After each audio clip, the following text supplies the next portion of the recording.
Hello and welcome to The View from Sibos. I'm Jane Cooper, the Global Transaction Services Editor at The Banker magazine. And now I'm joined by Naveed Sultan, who's the Global Head of Trade and Treasury Solutions for Citi. Welcome, Naveed. On the first day at the opening plenary, Citi's President John Havens gave sort of opening address talking about broad themes. Can you give us the view of what is happening with the world and what this means? Thank you, Jane. I'm delighted to be here. We believe that some of the secular trends which are shaping the world today are also impacting and shaping the financial services industry. And these are trends, some of them are very pronounced. Globalization, how quickly the technology is evolving and creating new business models, the trend towards urbanization, and the shift of centers of economic gravity from west to east, which is leading to an emergence of a very significant middle class in those markets, and of course regulation. It's very, very important for the financial services industry and other constituencies and other participants in the marketplace to understand in a very fundamental and profound way the implications and the impact of these trends vis-a-vis the new destination, so to speak, where the world economy is going.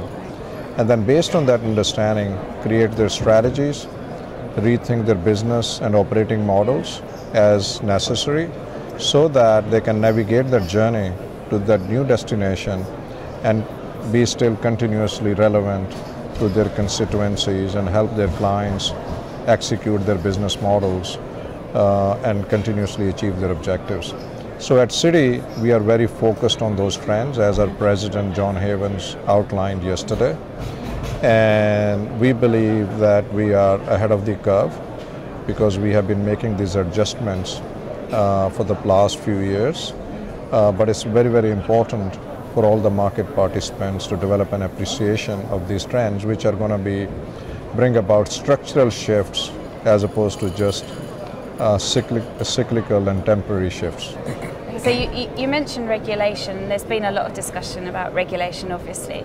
What would you say is the most important thing about regulation? Yeah. Regulation and regulatory environment has become a lot more active in the aftermath of recent financial and economic crisis. I think the important thing is, in terms of the regulation, that it needs to meet certain underlying principles, which is to ensure the safety and soundness of the financial system, consumer protection, making sure that there is access to the financial services to different segments of the society, and of course the regulation should also provide impetus to the economic growth. And I think that's where the industry needs to very proactively engage with the regulators so that we can strike the right balance between regulation and self-regulation. The concern is that there could be some unintended consequences of the regulation, and if that balance between the regulation and self-regulation is not maintained, there is a serious risk that the dogma of private enterprise can potentially be replaced by a dogma of big government.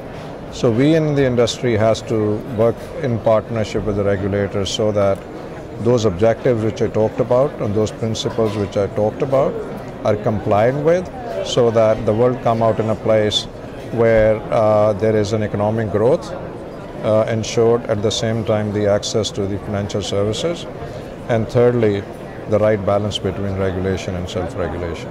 So this is obviously a place where the industry can meet to discuss all these issues. What would you say is the changing role of Sibos in these discussions? I think the Sibos is a very important forum for the financial services industry, where most of the banks around the world come together, have a conversation on topics which are of relevance and importance to the industry as well as to their respective institutions. And I think in the post-economic and financial crisis, this forum has taken on even an additional dimension of importance, because some of these issues which are very, very critical to the industry and to the economy as large, as being discussed in the current forum, which are regulation, because there is a continuous debate around regulation, how technology is creating new business models and accelerating some of the secular trends like globalization and urbanization and so on and so forth, and what is the global and local perspectives, because we really live in a world which is increasingly interconnected. So the participants in the global economy needs to understand the global context as well as the local context, and of course how the landscape is changing and what are some of the new expectations from in the marketplace from different participants. So I think those themes are very, very critical in terms of how the world is going to evolve, and is going to determine a very large extent that how the marketplace is going to settle. And it's important for all of us as the participants, be it the bank, institutional side or the clients, to really engage in that dialogue so there can be a constructive debate and we can move the industry and the economies around the world forward. And next year we look forward to seeing the progress on all those issues and the changes 1 year from now. Thank you for joining us. And to watch more videos, go to the Banker website at thebanker.com.